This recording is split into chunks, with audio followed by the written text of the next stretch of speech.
কিন্তু সাহাবায়ে কেরাম জীবন দিয়েছেন, মাল দিয়েছেন, ধন সম্পদ খইয়েছেন, ধন সম্পদ দিতে পারেন নাই, ধন সম্পদের মায়া ত্যাগ করেছেন। এবং আব্দুর রহমান ইবনে আওফ রাদিয়াল্লাহু তাআলা আনহু নিজের স্ত্রীকে বললেন, দুজন স্ত্রী তার ছিলেন, স্ত্রীকে গিয়ে বললেন, আমি তো মক্কা ছেড়ে চলে যাচ্ছি, নবীজির দরবারে মদিনায় চলে যাব।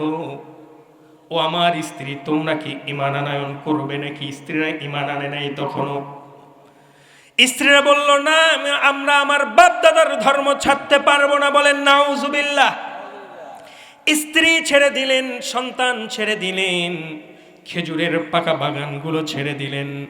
হযরত আব্দুর রহমান ইবনে আওফ নবীজির পানে ছুটলেন। অনেক দিন হাঁটার পরে নবীজির দরবারে চলে গেলেন। নবীজি ডাক দিয়ে বললেন, ওরে পিছনে কে? ওই নতুন মানুষ। তিনি বলতেছেন, ও নবীজি, আমি আপনার সেই সাহাবী, আমার নাম আব্দুর রহমান ইবনে আওফ।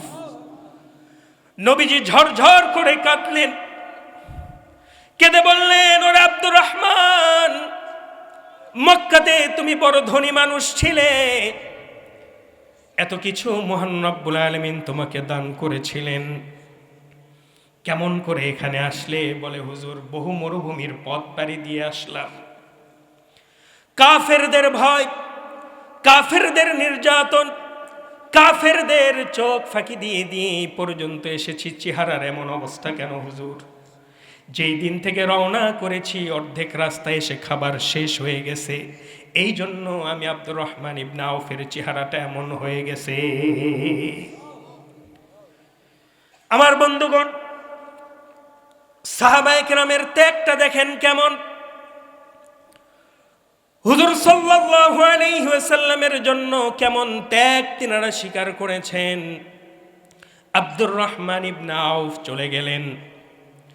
হুজুর সাল্লাল্লাহু আলাইহি ওয়াসাল্লাম বলছেন, ও আমার আনসারী সাহাবী, ও আমার মদিনার আনসারী সাহাবীরা, একজন দাঁড়িয়ে যাও, যে কিনা আমার আব্দুর রহমানকে নিজের ভাই হিসেবে গ্রহণ করে নিবে।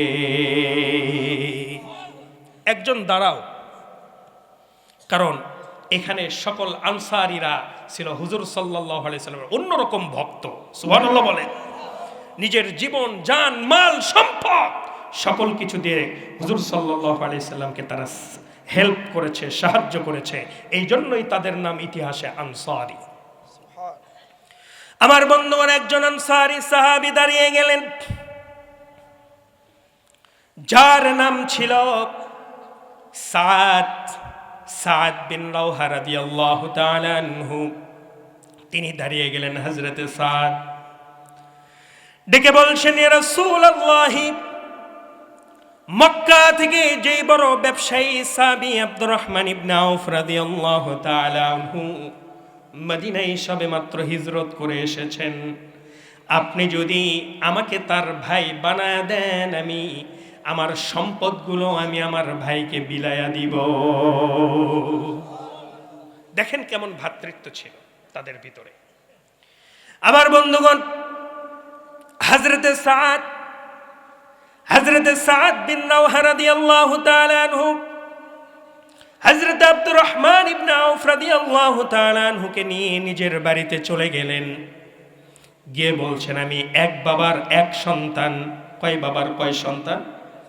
এক বাবার এক সন্তান। এই যে বিশাল বাড়ি দেখতেছেন, এইটা আমার বাবার মৃত্যুর পরে আমি এই বাড়িতে থাকি। যেহেতু নবীজি আমাকে আপনার ভাই বানিয়ে দিয়েছেন, দুজন ভাই যদি থাকে তাহলে এই বাড়িটাকে অর্ধেক করে নিতে হবে। আমি অর্ধেকে থাকব, আপনি অর্ধেকে থাকবে। আর আমরা ভাইরা একটা করে জায়গার জন্য মারামারি করি, আছে না নাই? এই অঞ্চলে আছে আছে আছে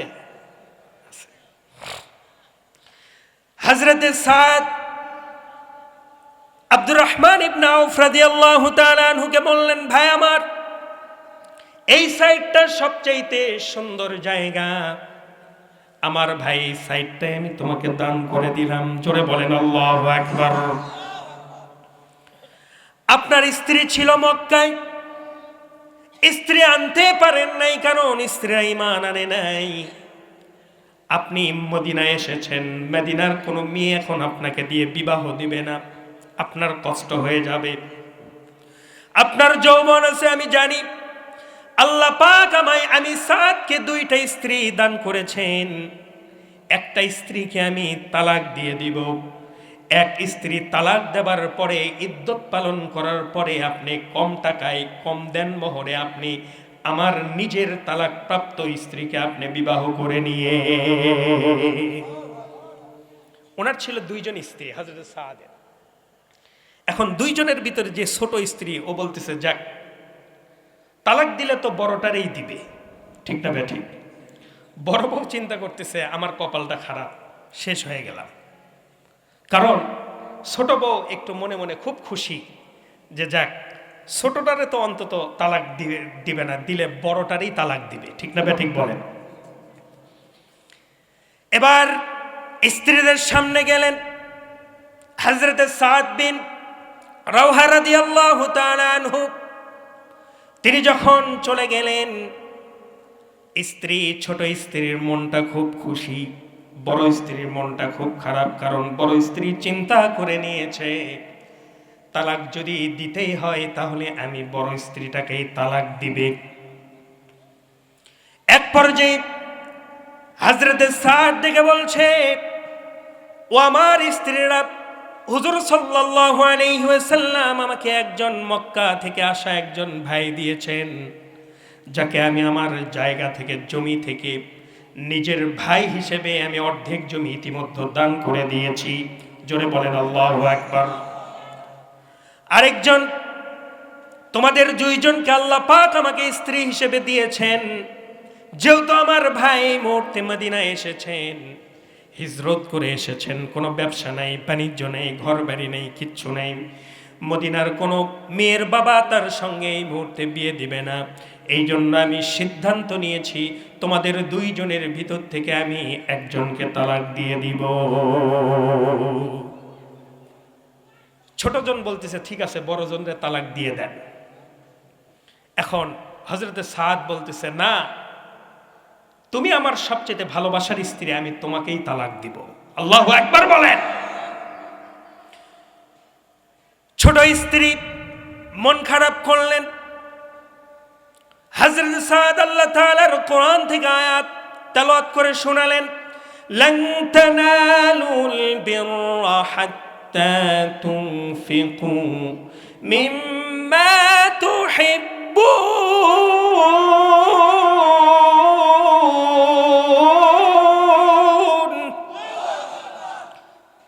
যারা কিনা নিজেদের সবচাইতে ভালোবাসার জিনিসটা আল্লাহর রাস্তায় দান না করবে, ততদিন পর্যন্ত মুমিনুন তারা মুমিনদের অন্তর্ভুক্ত হতে পারবে না। কার কথা? আরো জোরে কার কথা? ও আমার ছোট স্ত্রী, তোমাকে আমি সবচাইতে ভালোবাসি, তুমি আমার সবচাইতে সুন্দরী স্ত্রী, ঠিক আছে, আমি আমার ভাইয়ের জন্য তোমাকে তালাক দিয়ে দিলাম, ইদ্যত পূরণ করে আমার ভাইকে কম মোহরানার মাধ্যমে বিয়ে করে নাও। জোরে বলেন আল্লাহু আকবার। হযরত আব্দুর রহমান ইবনে আউফ এই ঘটনাগুলো, এই দৃশ্যগুলো তিনি দেখছেন। এই দৃশ্যগুলো দেখে হযরতে সাদকে ডেকে বলছে, ও আমার ভাই সাদ, তোমার জায়গা আমার লাগবে না, তোমার জমি আমার লাগবে না, তোমার স্ত্রীর তালাক দেওয়ার দরকার নেই, আমাকে শুধুমাত্র বাজারটা দেখায় দাও আর আমাকে কিছু পরিমাণ টাকা পয়সা একটু ধার দাও, আমার ব্যবসার লাইনটা একটু তুমি বুঝায় দাও, মদিনার বাজারের ব্যবসার লাইনটা বুঝায় দাও। যেহেতু আমি মক্কায় সবচাইতে বড় ব্যবসায়ী ছিলাম, সবচাইতে বড় ধনী সাহাবী আমি ছিলাম, আমাকে শুধুমাত্র ব্যবসার লাইনটা বুঝায় দাও, এটা দিলেই চলবে, এটা দিলেই তুমি তোমার ভাইয়ের হকটা আদায় করবে, জায়গা লাগবে না, তোমার স্ত্রীকেও তালাক দেওয়া লাগবে না। জোরে বলেন আল্লাহু আকবার। ব্যবসার লাইন দেখিয়ে দেওয়া হলো, কিছু টাকা ধার দেওয়া হলো। হযরত আব্দুর রহমান ইবনে আউফ রাদিয়াল্লাহু তাআলা আনহু ব্যবসা করলেন, কয়েক রতি সোনা কামাই করলেন, বিবাহ করলেন, মসজিদে নববীতে চলে গেলেন। গা থেকে সুগন্ধ বের হয়, সুন্দর ড্রেস পরেছেন। নবীজি ডেকে বলছেন, ওরে আব্দুর রহমান, গা থেকে তোমার সুন্দর পারফিউমের গন্ধ বের হয়, আতরের গন্ধ বের হয়, সুন্দর কাপড় পরেছ, কারণটা কি হুজুর? বিয়ে করেছি। বলে, দাওয়াত তো দিলে না হুজুর, ফরজ কাম তাড়াতাড়ি সেরে নিয়েছি। আল্লাহু আকবার বলেন। বিয়ে করে নিলেন।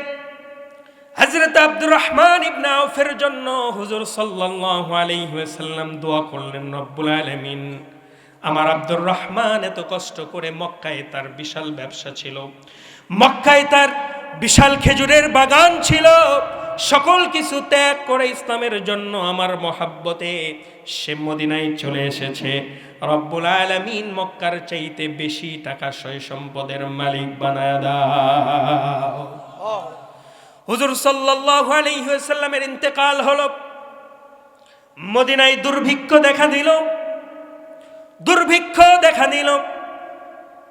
হযরত আম্মা জান আয়েশা রাদিয়াল্লাহু তাআলা আনহা হযরতে আব্দুর রহমান ইবনে আউফকে খুঁজলেন, সবাইকে ডেকে বললেন, আমার রূহানি সন্তান আমার আব্দুর রহমান ইবনে আউফকে ডেকে নিয়ে আসো। ডেকে নিয়ে আসা হলো।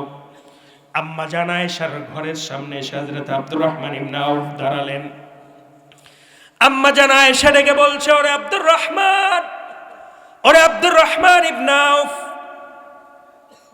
আমি নবীজির মুখ থেকে শুনেছি, নিজে কানে শুনেছি, বানিয়ে বলছি না। ওরে আব্দুর রহমান, ওরে আব্দুর রহমান, আমার নবীজি বলেছেন, জান্নাতে তোমার এত সম্পদ থাকবে যে, দুনিয়াতে তোমার এত সম্পদ থাকবে যে, ময়দানে মাহশারে কিয়ামতের ময়দানে হিসাব দিতে দিতে তোমার দেরি হয়ে যাবে, জান্নাতে যাইতে তোমার দেরি হয়ে যাবে। নবীজি এই কথা বলেছেন, আমি আম্মা জান আয়েশার নিজে কানে শুনেছি। শুধু এই কথাটা বললেন, হযরত আব্দুর রহমান ইবনে আউফ হাউমাউ করে কাঁদতে লাগলেন। বাড়িতে চলে আসলেন। ঘুম হয় না, খাবারে মন বসে না। নবীজি এই কথা কেন বলেছেন? কেন আল্লাহ পাক আমাকে এত সম্পদ দিল? এত সম্পদ কেন আল্লাহ পাক আমাকে দিলেন? হযরত আব্দুর রহমান ইবনে আউফের ম্যানেজার এসে বলছেন, ওরে মালিক, ওরে আব্দুর রহমান ইবনে আউফ, সিরিয়া থেকে আপনার 700 উট বোঝাই করার সম্পদ মদিনার রাস্তায় ঢুকে পড়েছে। আল্লাহু আকবার বলেন। মদিনায় কি চলছে? দুর্ভিক্ষ চলছিল সেই সময়। মদিনায় দুর্ভিক্ষ চলছে। আব্দুর রহমান ইবনে আউফ ডাক দিয়ে বলতেছে, ও আমার ক্যাশিয়ার, ও আমার ম্যানেজার, আমার বাড়িতে 700 মাল বোঝাই করা উটটা আমার বাড়িতে নিয়ে আসো না, সরাসরি নবীজির দরবারে নিয়ে চলে যাও, নবীজির রওজা মুবারকের সামনে গিয়ে দাঁড় করাও, নবীজির রওজার সামনে নিয়ে যেয়ে দাঁড় করাও। আম্মা জান আয়েশা রাদিয়াল্লাহু তাআলা আনহাকে ডাকো, আম্মা জান আয়েশাকে বের করে নিয়ে আসো। নিয়ে এসে বলো, ও আম্মা জান, আপনার রূহানি ছেলে আব্দুর রহমান ইবনে আউফের দীর্ঘদিন ব্যবসা থেকে এই 700টি উট সিরিয়া থেকে নিয়ে আসা হয়েছে, আপনার সামনে দিয়ে দেওয়া হলো। আপনার যা মনে চাই 700 মাল বোঝাই করা উট দিয়ে আপনি তাই করতে পারে। ইলাহে তাকবীর, কালীবালার খানকা শরীফ জিন্দাবাদ, জিন্দাবাদ। আমার হযরত আব্দুর রহমান ইবনে আউফ আম্মা জানের সামনে গেলেন। আম্মা জান আয়েশা রাদিয়াল্লাহু তাআলা আনহার সামনে গেলেন, যে বলছেন, আম্মা জান আমাকে আরেকবার সত্য করে বলেন, নবীজি কি সত্য এই কথা বলেছেন নাকি আমার জান্নাতে যেতে দেরি হয়ে যাবে? নবীজি এই কথা সত্যই বলেছেন নাকি আমি আমার 700টি উট বোঝাই করা সম্পদ আমি মুসলমানদের জন্য বাইতুল মালে দান করে দিলাম? আমার বাড়িতে যত সোনা ছিল, যত সোনা রতি ছিল, আমি তাবুক যুদ্ধে হুজুর সাল্লাল্লাহু আলাইহি ওয়াসাল্লাম বেঁচে থাকতেই দান করেছিলাম। বলেন না আল্লাহু আকবার। নবীজির জন্য সাহাবায়ে কেরাম নিজের বাড়ি ঘর যেমন ছেড়েছেন, নিজের জীবনটাও যেমন উৎসর্গ করেছেন, সাহাবায়ে কেরাম জান্নাত পাবার জন্যই এই সমস্ত হুজুর সাল্লাল্লাহু আলাইহি ওয়াসাল্লামের ইত্তেবা, হুজুর সাল্লাল্লাহু আলাইহি ওয়াসাল্লামের ভালোবাসা অন্তরে নিয়েছেন। জোরে বলেন আল্লাহু আকবার। এখন নিজেদেরকে প্রশ্ন করুন, কতটুকু ভালোবাসা আমি আপনার ভিতরে আছে নবীজির ব্যাপারে, কতটুকু সুন্নাত, কতটুকু ইত্তেবা আমাদের আছে। সবার জান্নাতে যাওয়ার দরকার আছে না নাই? আরো জোরে বলেন, আছে না নাই? সবাই কি জান্নাত পেতে চান? সবাই পেতে চান? জান্নাত পেতে চান? কারা কারা দুহাত তুলে আল্লাহকে দেখান। লিল্লাহে তাকবীর, লিল্লাহে তাকবীর, লিল্লাহে তাকবীর। জান্নাত পেতে হলে জান্নাতের কাজ করতে হবে, ঠিক না? ঠিক বলেন। জান্নাত পেতে হলে হুজুর সাল্লাল্লাহু আলাইহি ওয়াসাল্লামকে নিজের জীবনের চাইতে বেশি ভালোবাসতে হবে। পারবেন ইনশাআল্লাহ?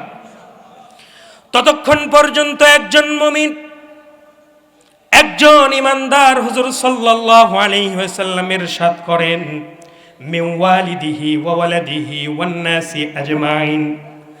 ততক্ষণ পর্যন্ত একজন মুমিন ইমানদার হতে পারবে না যতক্ষণ পর্যন্ত একজন মুমিন, একজন ইমানদার আমি নবীজিকে নিজের সন্তান, নিজের পিতা, নিজের মাতা, নিজের স্ত্রী, নিজের সয় সম্পত্তির চাইতে আমি নবীজিকে বেশি না ভালোবাসবে, ততক্ষণ পর্যন্ত ইমানদার হতে পারবে না যতক্ষণ পর্যন্ত আমি মুহাম্মাদুর রাসূলুল্লাহ সাল্লাল্লাহু আলাইহি ওয়াসাল্লামকে সবকিছুর চাইতে বেশি না ভালোবাসতে পারবে। জোরে বলেন সুবহানাল্লাহ। একটু দরুদ শরীফ পড়েন। আল্লাহুম্মা সাল্লি আলা সাইয়্যিদিনা মাওলানা মুহাম্মদ ওয়া আলা আলি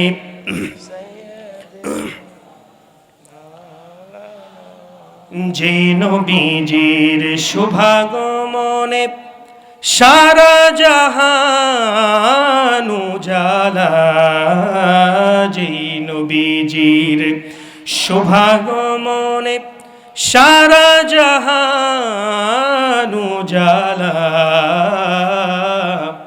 সেই নবীজির দরুদ পড়ে মিঠাও মনের প্রেম জ্বালা।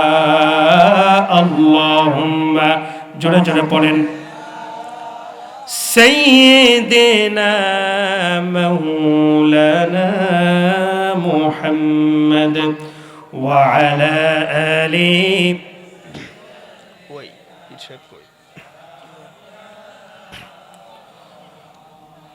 যে নবীজির শুভাগমনে সারা জাহান লা ইলাহা ইল্লাল্লাহ, যে ব্যক্তি লা ইলাহা ইল্লাল্লাহ মুহাম্মাদুর রাসূলুল্লাহ জীবনে একবার বলবে, সেই ব্যক্তিটি যদি ওই ঈমানের উপরে মৃত্যুবরণ করে, শেষমেশ কিয়ামতের ময়দানে যদি তার জাহান্নাম হয়ে যায়, এক পর্যায়ে জাহান্নাম খেটে সে নবীজির মহব্বতের কারণে জান্নাতি হয়ে যাবে। একবার কি পড়ছে? লা ইলাহা ইল্লাল্লাহু মুহাম্মাদুর রাসূলুল্লাহ, সেই ব্যক্তিতেও জান্নাতি হয়ে যাবে। বলেন সুবহানাল্লাহ। সর্বশেষ যেই ব্যক্তির জান্নাতে যাবে, বুখারী মুসলিমের বর্ণনা, মানে মুত্তাফাকুন আলাইহি, বুখারী শরীফের হাদিস। জাহান্নামের দারোয়ানকে বলা হবে, ওরে মালিক, যাও, আমার এক বান্দা জাহান্নামের তলদেশে জাহান্নাম খেটতে খাটতে আমার নামের জিকির করতেছে। বলেন আল্লাহু আকবার। কার নামের জিকির? আল্লাহর নামের জিকির করতেছে, বলতেছে সুবহুন কুদ্দুসুন রব্বুনা ওয়া রব্বুল মালাইকা। জোরে বলেন আল্লাহু আকবার।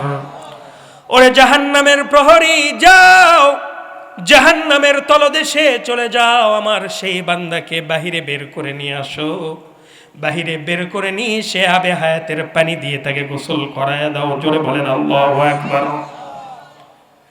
তাকে জান্নাত এবং জাহান্নামের মাঝ বরাবর দাঁড় করায় দাও। হাদিস। আল্লাহু আকবার বলেন। জাহান্নামের প্রহরী, জাহান্নামের দারোয়ান মালিক চলে যাবে, একবার যাবে যে খুঁজে পাবে না, কারণ জাহান্নামের আগুনে পুড়তে পুড়তে সে কয়লা হয়ে গেছে, আগুনের মতো হয়ে গেছে। নাউজুবিল্লাহ বলেন। আল্লাহকে বলবে রব্বুল আলামিন তোমার সেই বান্দাকে পেলাম না।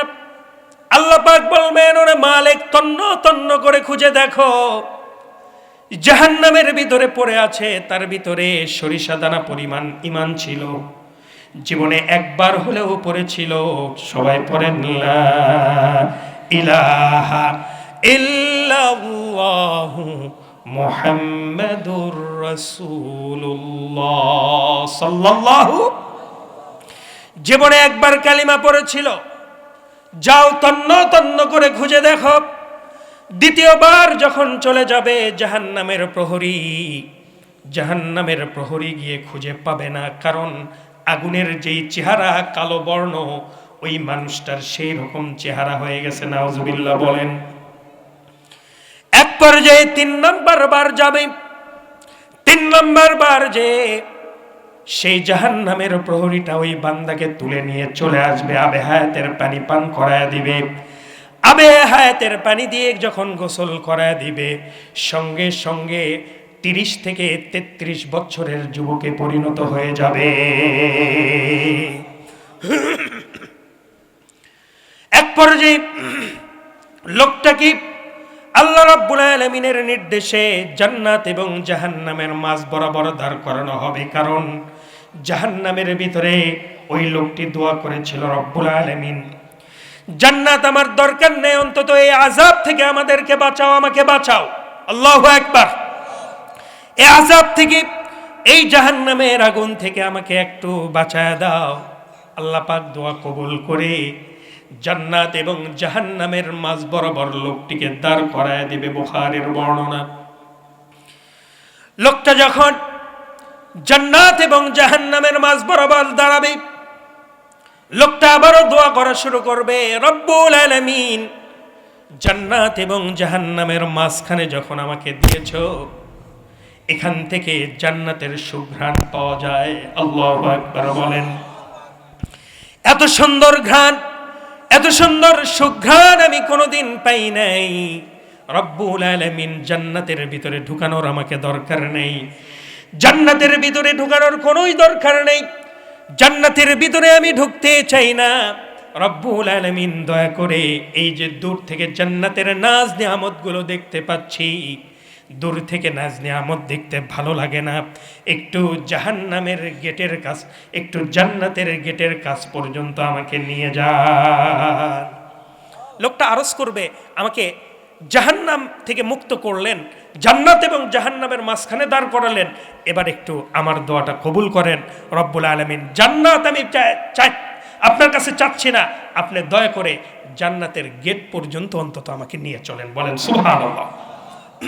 জান্নাত আমি চাই না, জান্নাতের নাজ নিয়ামতগুলো আমি দেখব। রব্বুল আলামিন লোকটাকে যখন জান্নাতের গেটের ভিতরে দাঁড় করে দেওয়া হবে, জান্নাতের গেটের পাশে যখন লোকটাকে দাঁড় করিয়ে দেওয়া হবে, লোকটা তখন আরো আগের চাইতে বেশি চিৎকার করে কাঁদতে লাগবে। জোরে বলেন আল্লাহু আকবার। আরো জোরে কাঁদতে লাগবে। যখন কাঁদতে কাঁদতে আল্লাহর কাছে দোয়া করবে, রব্বুল আলামিন জান্নাত জাহান্নামের ভিতরে ছিলাম, জাহান্নাম থেকে বের করে আমাকে আবে হায়াতের পানি দিয়ে গোসল করে তুমি আমাকে জান্নাত এবং জাহান্নামের মাঝ বরাবর দাঁড় করিয়েছিলে। আমার আবার দোয়া কবুল করি, তুমি জান্নাতের গেট পর্যন্ত আমাকে নিয়ে এসেছো। আমি জান্নাতের গেট থেকে দেখতে পাচ্ছি জান্নাতীরা কেমন নাজ নিয়ামত ভক্ষণ করতেছে। জান্নাতি এত সুন্দর নাজ নিয়ামত আমি দেখতেছি। যদি দুনিয়াতে জানতাম জান্নাতটা এত সুন্দর, জীবনে কোনোদিন দুনিয়াতে গুনাহের কাজ করতাম না। আল্লাহু আকবার বলবেন না? জান্নাতের নাজ নিয়ামত যদি আমরা একটু দেখতে পারতাম, তাহলে জীবনে কোনোদিন অন্যায় কাজ করতাম না, হারাম কাজের কাছাকাছি যেতাম না, জিনাহের কাছাকাছি যেতাম না, সুদের কাছাকাছি যেতাম না, কোনো অন্যায়ের ধারে কাছেও আমরা যেতাম না। জোরে বলেন ঠিক কিনা?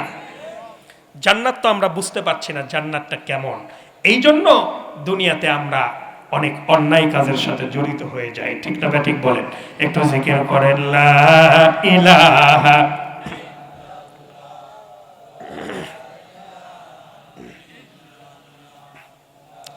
আরো জোরে লা ইলাহা,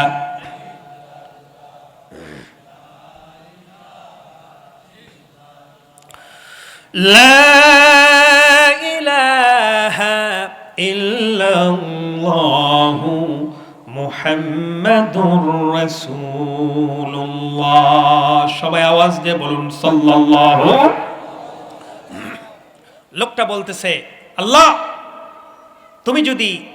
আমি যদি জানতাম যে জান্নাতের নাজ নিয়ামত এতটা সুন্দর, আমি কোনোদিন দুনিয়াতে গুনাহের কাজ করতাম না। 5 ওয়াক্ত নামাজ পড়তাম, হজ করতাম, সবকিছুই করতাম, তুমি যা যা বলেছো সবই করতাম। কিন্তু আল্লাহ আমার তো ভুল হয়ে গেছে। কি হয়ে গেছে? ভুল হয়ে গেছে। রব্বুল আলামিন আমার ভুল হয়েছে, জান্নাত দেবার দরকার নেই, জান্নাতের গেটের ভিতরে আমাকে একটু ঢুকতে দাও, জান্নাতটাকে আমি একটু ঘুরে ঘুরে নিজের চোখে একটু দেখি। জান্নাতের রোম দেওয়ার দরকার নেই, জান্নাতের গেলেমান দেওয়ার দরকার নেই, জান্নাতি হুর দেওয়ার দরকার নেই। আমি কোনো ফল জুস কোনো কিছু আমি চাই না, শুধুমাত্র নিজের চোখটা দেখে, চোখে দেখে, নাজ নিয়ামত দেখে আমি আমার চোখটাকে শীতল করতে চাই। লোকটা দোয়া করবে আর কাঁদবে, জোরে জোরে কাঁদবে, আগের চাইতে বেশি জোরে। আল্লাহ রাব্বুল আলামিন বলবে, ও বান্দা, আমার নাম রহমান, আমার নাম রহিম, আমার নাম গফুর, আমার নাম গফফার। তোমার কি জান্নাতের ভিতরে ঢোকার কি খুব শখ নাকি? বলে, ইয়া আল্লাহ তাআলা, অবশ্যই আমি একটু জান্নাতে ঢুকতে চাই। জান্নাতে ঢোকার অনুমতি দেওয়া হবে, জান্নাতের গেট খুলে যাবে। সর্বশেষ জাহান্নাম থেকে উঠে আসা ব্যক্তি জান্নাতের ভিতরে ঢুকে পড়বে। জোরে বলেন আল্লাহু আকবার, আরো জোরে বলেন আল্লাহু আকবার। জান্নাতের ভিতরে ঢুকে পড়বে, জান্নাতের ভিতরে বিল্ডিং গুলো দেখতে লাগবে, হুর গেলমান গুলো দেখতে লাগবে, জুসের বার গুলো দেখতে লাগবে, দুধের নহর দেখতে লাগবে, মধুর নহর দেখতে লাগবে, শরাবের নহর দেখতে লাগবে, হাউজে কাউসারের পানি দেখতে লাগবে। জোরে বলেন আল্লাহু আকবার। পানির নহর যায়, ফুলের বাগান, বিল্ডিং, সুন্দর সুন্দর প্রাসাদগুলো দেখতে লাগবে। লোকটা আরো জোরে কান্না শুরু করে দিবে জান্নাতের ভিতরে। আল্লাহু আকবার বলেন। আরো জোরে যখন কান্নাকাটি শুরু করবি, আল্লাহ রাব্বুল আলামিন বলবেন, ও বান্দা, আবার কেন কাঁদো? জাহান্নামের ভিতরে ছিলা, জাহান্নাম থেকে আমি তোমাকে মুক্ত করে জান্নাত এবং জাহান্নামের মাঝখানে দাঁড় করালাম, আবার কাঁদলা। সেখানে দোয়া মঞ্জুর করে কবুল করে জান্নাতের গেট পর্যন্ত আনলাম, সেখানেও কাঁদলা। জান্নাতের ভিতরে ঢোকার পারমিশন চাইলা, জান্নাতের ভিতরে ঢুকতে দিলাম। এই জান্নাতের ভিতরে এসে আবার কাঁদো কেন? আল্লাহু আকবার বলবেন না? জান্নাতের মধ্যে এসে কাঁদতেছে। এবার লোকটা হাত তুলে দোয়া করবে, রব্বুল আলামিন, জান্নাতের ভিতরে কান্নাকাটি শুরু করলাম এই জন্য যে জান্নাতের নাজ নিয়ামত এত সুন্দর, বাহিরে থেকে যা দেখলাম ভিতরে তার ডবল দেখতে পাই। আল্লাহু আকবার বলেন। এত সুন্দর বিল্ডিং গুলো দাঁড় করানো, এত সুন্দর নদী, এত সুন্দর দুধের নহর, মধুর নহর, শরাবের নহর খেতে পারি না, কারণ আমি আপনার কাছে খাওয়ার কথা বলি নেই। রব্বুল আলামিন ডেকে বলবে, ও আমার বান্দা, আমার নাম রহমান, আমার নাম রহিম, তুমি যেই জান্নাতের ভিতরে ঢুকেছো, এই রকম 10টা জান্নাত আমি আল্লাহ পাক তোমার নামে বরাদ্দ করে দিলাম। লিল্লাহে তাকবীর। সবাই কি জান্নাত চাই? জান্নাতের ভিতরে আল্লাহর সঙ্গে সাক্ষাৎ চাই? চাই না ইনশাআল্লাহ? আল্লাহ রাব্বুল আলামিন জান্নাতের ভিতরে বান্দার সঙ্গে সাক্ষাৎ করবেন। জান্নাতের সবচেয়ে বড় নিয়ামত হবে আল্লাহর সঙ্গে সাক্ষাৎ লাভ। জোরে বলেন আল্লাহু আকবার। জান্নাতের ভিতরে স্টেজ করা হবে, এরকম স্টেজ, বিশাল বড় হল রুম করা হবে। হল রুমটার নাম হচ্ছে দারুস সালাম। কি নাম? দারুস সালাম একটা হল করা হবে। জোরে বলেন আল্লাহু আকবার। আল্লাহ রাব্বুল আলামিন এখানে চিফ গেস্ট হিসেবে থাকবেন, আর সভাপতি থাকবেন আমার আপনার পয়গাম্বার জনাবে মুহাম্মদুর রাসূলুল্লাহ সাল্লাল্লাহু আলাইহি ওয়াসাল্লাম। লিল্লাহে তাকবীর। প্রধান অতিথির আগমন। নারায়ে তাকবীর। প্রধান অতিথির আগমন।